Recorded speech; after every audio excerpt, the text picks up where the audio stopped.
going to do is we're going to now still continue in our discontinued operations section, but we're going to show a special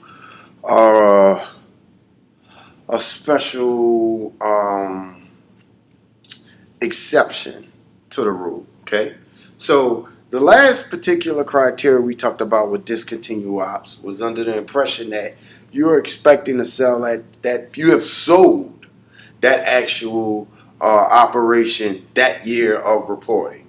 So for example, it is now December 31st today, and I have sold a discontinued operation. I have discontinued operation this year, and I'm reporting all that information on my financial statement this year so that people can understand what happened and what took place. However, you have an exception to that you are still able to report a discontinued operation for the current year, even though you did not sell it. You did not truly discontinue it yet. Okay? So here's the rule. The rule is if you plan to discontinue if you plan to discontinue a line of business within 12 months from this reporting period, then it can be considered held for sale. I'll say that again. If this is December 31st right now, and we're expecting to discontinue a particular line of business within the next year, the next 12 months from December 31st, I can report it on this year's financial. And I will have to consider it held for sale. And it will go in the discontinued operations section. Discontinued ops held for sale. Discontinued ops held for sale. Okay? And so when you have a discontinued ops, you have two sections that you have to record once again. And the first section is similar to the normal discontinued ops. You have to report your income / loss from operations. You have to report your income / loss from operations for the period. Now, the second part that you're going to report obviously will not be a gain or loss from disposal of the business because of the mere fact that you have not disposed of the business. You plan to do that within the following year. Therefore, that's impossible to actually record that or dispose or report that. So instead, what you would do is, if possible, if applicable, you have to report impairment loss. Only if you can report that, if there is one. Impairment loss. So you have to do an impairment loss test. And if it meets the impairment loss test, then it will be reported right here. Okay? We don't remember that is. Okay? And so how do we know if we have an impairment loss? You know if you have impairment loss if your book value,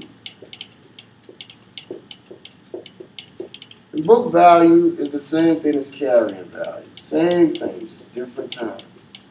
Book value or carrying value is higher, it exceeds, greater. If it's greater than the fair market value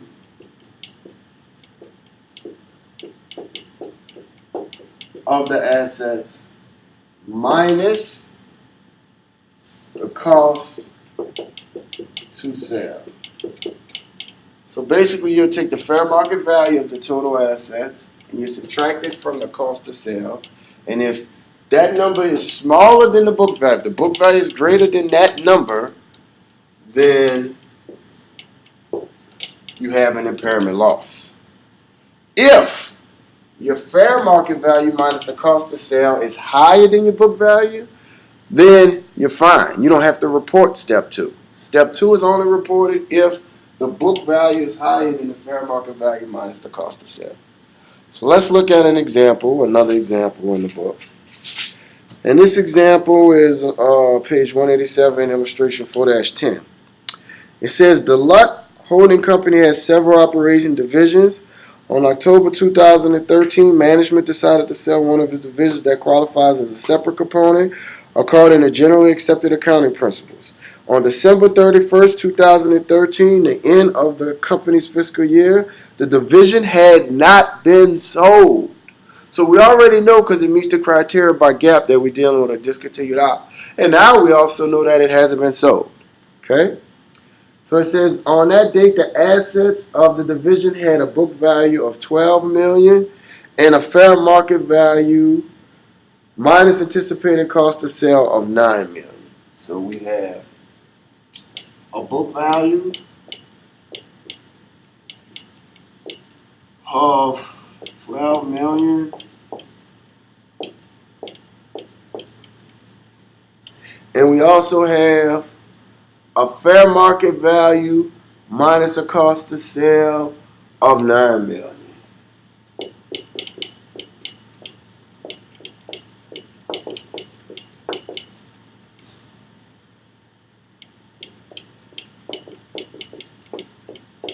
Of $9 million. It then tells us that the division had a pre-tax loss from operations of $4.2 million. So we have a loss from operations of $4.2 million.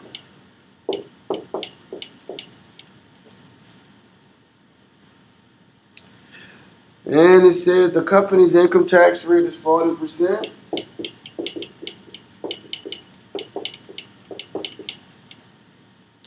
And it also says that we generated an after-tax, net of tax, continued ops of the $22 million number. So, continued operation net is the $22,350. Okay? So now we have to calculate net income.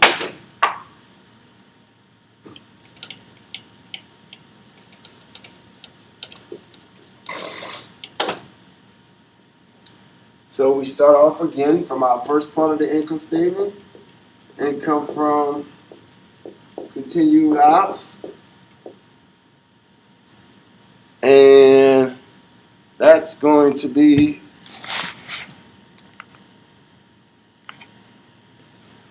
$22,350,000. Right under that, we're going to show our discontinued ops. This time we have held for sale. Held for sale. The first part is going to be our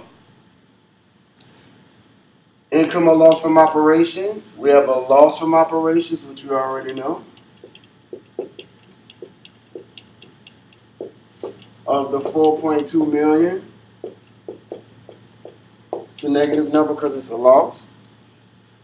Our next step would be to report impairment loss. So first we have to test to see if we have one.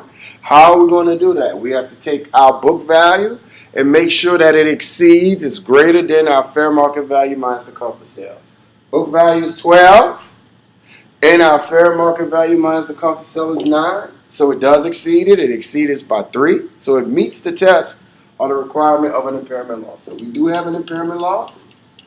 So our impairment loss needs to be reported for the $3 million negative number. If we'd have had a gain, nothing would go for the second step. You would just go straight from your loss from operations. So we're going to net the two components of discontinued ops, and that's going to give us an income or a loss from operations. By netting them correctly, we know we have a loss from operations. And that's $7.2 million negative number. And again, we always have to add the tax effect. Since this is a loss, the tax effect is going to be a tax benefit. Then we're going to take 40%, multiply times the 7.2 mil, which is going to give us 288,000. We're not going to subtract that because we have to add it to reduce the loss. Now we have loss from Discontinued ops, I put loss from ops. Discontinued ops, we have a net of tax loss from discontinued ops of, what is that? 4320000.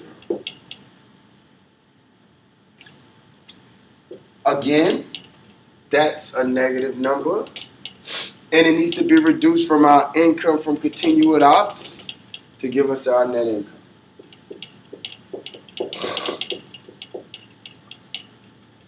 And that's going to give us 18,030,000.